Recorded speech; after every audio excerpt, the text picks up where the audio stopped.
ஆன்மீக சொந்தங்கள் அனைவருக்கும் வணக்கங்க.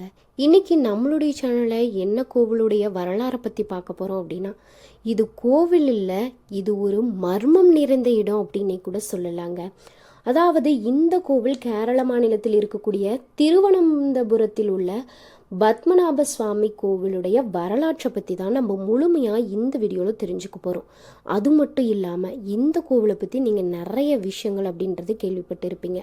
அதாவது இந்த கோவிலில் நிறைய மர்மமான அறைகள் இருப்பதாகவும், இந்த அறைக்குள்ளே நிறைய பொக்கிஷங்கள் வைரம் வைடூரியம் இருப்பதாகவும், அதற்கு காப்பதற்காக அங்கே நாகங்கள் இருப்பது, இப்படி நிறைய விஷயங்கள் அப்படின்றது நம்ம நிறைய வீடியோவில் பார்த்துருப்போம். இது மட்டும் இல்லாமல் இன்னும் நிறைய புதிய விஷயங்கள் அப்படின்றது கண்டுபிடிக்கப்பட்டிருக்குங்க. அப்படி அது என்ன புதிய விஷயம், இந்த கோவிலில் அப்படி என்ன சிறப்பு இருக்குது, இந்த கோவில் எப்படி உருவாச்சு, இந்த வைரம் இங்கே காக்கப்படக்கூடிய பொக்கிஷம்லாம் எங்கிருந்து வந்திருக்கு அப்படின்னு முழுமையான தகவலை தான் இந்த வீடியோ பதிவில் நம்ம தெரிஞ்சுக்க போகிறோம். இந்த வீடியோ ரொம்பவே இன்ட்ரெஸ்டிங்காக இருக்க போகுது. ஸோ வீடியோவை ஸ்கிப் பண்ணாமல் பாருங்கள். நீங்கள் இப்போ தான் ஃபஸ்ட் டைம் நம்மளுடைய சேனலை பார்க்குறீங்க அப்படின்னா மறக்காமல் நம்மளுடைய சேனலை சப்ஸ்கிரைப் பண்ணிக்கோங்க. கூடவே இருக்க பெல் ஐக்கானையும் மறக்காமல் கிளிக் பண்ணிக்கோங்க. வாங்க நண்பர்களே, வீடியோக்குள்ளே போகலாம். கேரள மாநிலத்தில் திருவனந்தபுரத்தில் இருக்கக்கூடிய ஸ்ரீ பத்மநாப சுவாமி கோவிலுடைய வரலாறு 8ஆம் நூற்றாண்டை சேர்ந்ததுன்னு சொல்லலாங்க. இது வைணவ பாரம்பரியத்தின் புனிதமிக்க 108 திவ்ய தேசங்களில் ஒன்றாகவும் போற்றப்படுது. திராவிட மற்றும் கேரள கட்டிடக்கலை பாணியில தான் இந்த கோவில் கட்டப்பட்டிருக்காங்க. திருவிதாங்கூர் அரசர்கள் காலத்தில் இந்த கோவில் ரொம்பவே சிறப்பு பெற்றதாக இருந்திருக்கு. இந்த கோவிலுடைய அமைப்பு மற்றும் ஆன்மீக சிறப்பு அப்படின்னு எடுத்துக்கிட்டோம்னா, மூலவர் அனந்த பத்மநாப சுவாமி அந்த நாகத்தின் மீது அணைந்த கோலத்துல தான் காட்சி கொடுத்துட்டு இருக்காரு. ரொம்பவே பிரம்மாண்டமான விக்கிரகம் 12,000 சாலகிராம கற்களால தான் உருவாக்கப்பட்டிருக்காங்க. நம்மாழ்வார் உள்ளிட்ட ஆழ்வார்களால மங்களாசாசனமே செய்யப்பட்டிருக்கு. இந்த கோவிலுடைய தொன்மம் மற்றும் தல வரலாறு அப்படின்னு பார்த்தோம்னா, வில்வமங்கலத்து சாமியார் என்ற முனிவர் அனந்த காட்டில் தவம் செய்த போது பெருமாள் சிறுவனாக காட்சி கொடுத்திருக்காரு. முனிவர் சிறுவனை தொந்தரவு செய்ய சிறுவன் ஒரு மரப்பொந்தில் மறைந்திருக்காரு. பிறகு அதுவே விஷ்ணுவுடைய பிரம்மாண்ட வடிவமா மாறியதா ஐதீகமா சொல்லப்படுதுங்க. இந்த கோவில்ல திருவிதாங்கூர் அரசர்களுடைய பங்களிப்பு அப்படின்றது இருக்கு. அதாவது 1731 மார்த்தாண்டவர்மா மகாராஜா இந்த கோவிலை புதுப்பிக்க கட்டியிருக்காரு. தன்னுடைய நாட்டை பத்மநாபனுக்கே அர்ப்பணித்து விட்டு ஸ்ரீ பத்மநாப தாசர் என்ற பெயரில் அரசர்கள் ஆண்டு வந்திருக்காங்க. இந்த கோவிலில் தான் பொக்கிஷ அறைகள் மற்றும் மர்மங்கள் அப்படின்றது நிறைய இருக்குன்னு நம்ம எல்லோருமே கேள்விப்பட்டிருப்போங்க. கோவிலுடைய நிலவறைகளில் பாதாள அறைகள், பல லட்சம் கோடி மதிப்புள்ள தங்கம் மற்றும் விலை மதிப்பற்ற நகைகள் கண்டெடுக்கப்பட்டிருக்காங்க. பி அப்படின்னு சொல்லக்கூடிய 7வது நிலவரை மிகவுமே பாதுகாக்கப்பட்டதாகவும் ஆன்மீக ரகசியங்கள் கொண்டதாகவும் இன்று வரைக்குமே நம்பப்பட்டுட்டு வருது. இந்த கோவிலை என்ன சொல்லுவாங்கன்னா, உலகத்தில் இருக்கக்கூடிய பணக்கார ஆலயங்களில் ஒன்றான கேரளாவுடைய தலைநகரமான திருவனந்தபுரத்தில் இருக்கக்கூடிய பத்மநாப சுவாமி கோவில் இருந்துட்டு வருது அப்படின்னு சொல்றாங்க. இந்த கோவில் 6 ரகசிய அறைகள் பூட்டப்பட்டிருக்கு. அதிலிருந்த பிரமிக்க வைக்கக்கூடிய தங்கம், வைர நகைகள், சிலைகள் நிறையவே இருந்திருக்கு.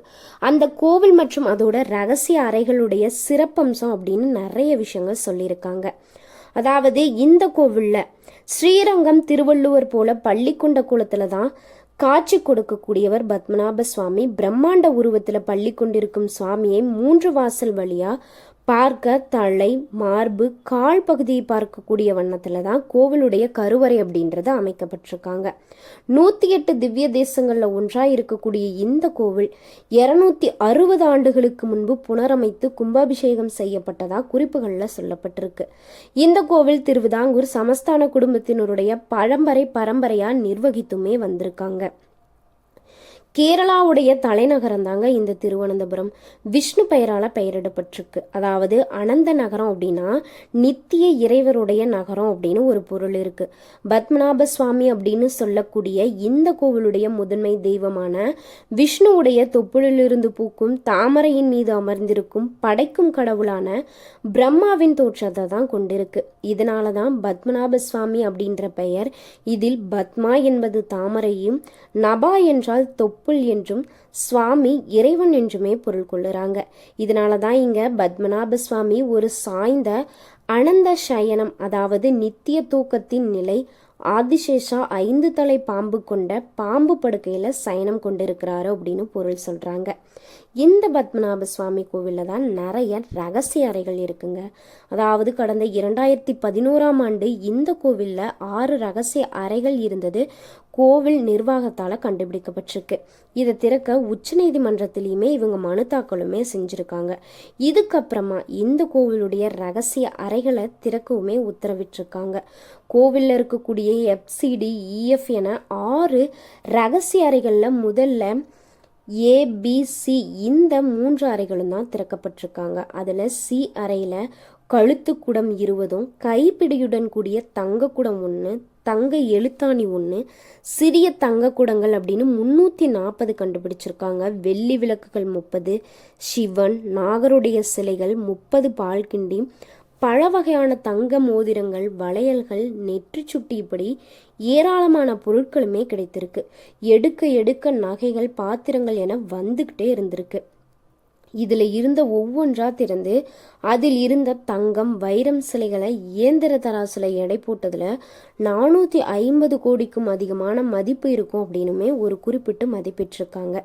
கோவிலில் நலம்பலத்தின் வடப்பகுதியில் இருந்த D அறையும் தென்கிழக்கில் தேக்கடம் நரசிம்மர் கோவில் செல்லும் வழியில் இருந்த F அறையுமே திறக்கப்பட்டிருக்காங்க.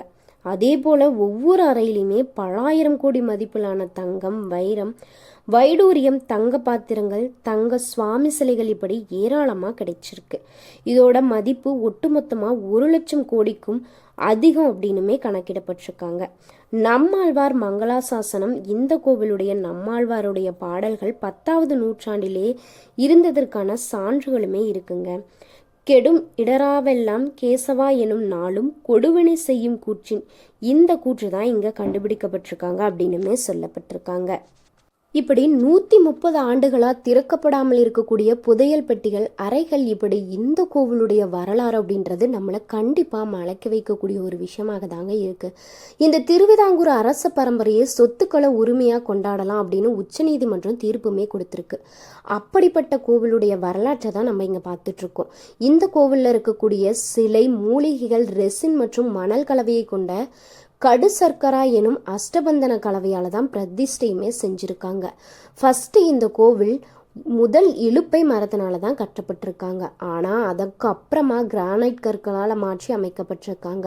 இங்கு ஒரு ஆண்டை குறுக்கக்கூடிய விதத்தில் 365 தூண்கள் இந்த கோவில்லையுமே நம்மளால் பார்க்க முடியும். கோவிலில் இருக்கக்கூடிய மூலவர் நேபாளத்தில் காந்தகி ஆற்றிலிருந்து கொண்டு வரப்பட்ட சாலகிராம கற்களினால தான் செய்யப்பட்டிருக்காங்க. சாலகிராம கற்கள் ரொம்பவே புனிதமான ஒரு கற்கள் அப்படின்னு சொல்லப்படுறாங்க. இந்த கோவிலில் இருக்கக்கூடிய 6 அறைகளில் தான் விலை மதிப்பில்லாத நகை, புதையல் குறித்து மதிப்பிட அந்த பெட்டகங்களை திருப்பது அப்படின்றது 10 ஆண்டுகளுக்கு மேலாக சட்ட போராட்டத்திற்கு வழிவகுத்திருக்கு. இதுக்கப்புறமா 2011க்கு அப்புறமா 2017ஆம் ஆண்டு ஒருத்தருடைய தலைமையில் 7 பேர் கொண்ட குழுவை உச்சநீதிமன்றம் வைத்து திறந்திருக்கு. அதுக்கப்புறமா 2 அறைகள் திறக்கப்பட்டிருக்காங்க. 130 ஆண்டுகளாக திறக்கப்படாமல் இருந்த இந்த 2 அறைகள் உட்பட இந்த பெட்டிகளை திறக்க ஒரு குழுவுமே அமைச்சிருக்காங்க. ஒரு பெட்டகத்தை ஒரு குழுவினர் திறந்து பார்த்தப்போ அதில் தோராயமாக 1 லட்சம் கோடி மதிப்பிலான நகைகளுமே இவங்க கண்டுபிடிச்சிருக்காங்க. திறந்த அந்த ஒரு பெட்டியில் நெப்போலியன், ரோமன், பிரிட்டிஷ் காலத்து தங்க காசுகள் கொண்ட பைகளுமே இருந்திருக்கு. சில பைகள் 800 கிலோ எடை கொண்டதாகவுமே இருந்திருக்குங்க. அது மட்டும் இல்லாமல் பண்டிகை காலத்தில் பயன்படுத்த ஏராளமான தங்க பானைகள், தங்க நாற்காலிகளுமே இருந்திருக்கு. வைரக்கற்கள் பதித்த தங்கத்தினாலான விஷ்ணுவுடைய சிலை 4க்கு 3 அடி உயரத்தில் இருந்திருக்கு. 28 அடி தங்க கிரீடமும் இருந்திருக்கு. இது மட்டும் இல்லாமல் 30 கிலோ மதிப்பிலான பொருட்களுமே கண்டுபிடிக்கப்பட்டிருக்காங்க. இது மட்டும் இல்லாமல் திருவிதாங்கூர் ராஜ குடும்பத்துடைய வைரங்கள், மாணிக்க கற்கள் பதித்த தேங்காய் ஓடுகளால் செய்யப்பட்ட ஆபரணம், வைரங்கள், மரகத கற்கள், மாணிக்கம் போன்ற விலை மதிப்பில்லாத நகைகளும், தங்கத்தினால் செய்யப்பட்ட அழகு கலை பொருட்களும் சாக்கு பைகள்லையுமே கண்டுபிடிச்சிருக்காங்க.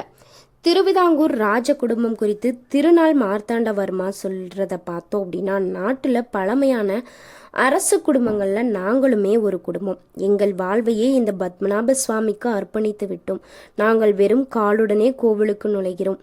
கோவிலில் இருந்து ஒரு தூசு கூட நாங்கள் வீட்டிற்கு கொண்டு செல்லக்கூடாது அப்படின்றதுக்காக கோவிலுக்கு சென்றவுடன் கால்களை நன்றாக தூசு தட்டுகிறோம்.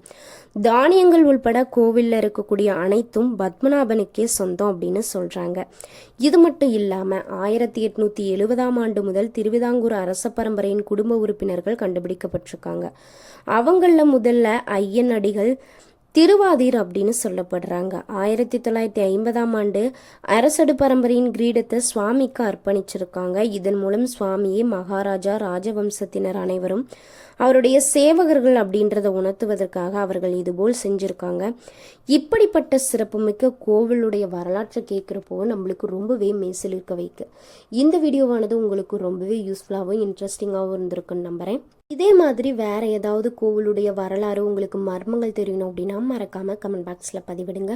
வீடியோ பிடிச்சிருந்தால் லைக் பண்ணுங்கள், ஷேர் பண்ணுங்கள், கமெண்ட் பண்ணுங்கள். இன்னும் நம்மளுடைய சேனலை சப்ஸ்கிரைப் பண்ணாமல் இருந்தீங்கன்னா சப்ஸ்கிரைப் பண்ணிக்கோங்க. நன்றி நண்பர்களே.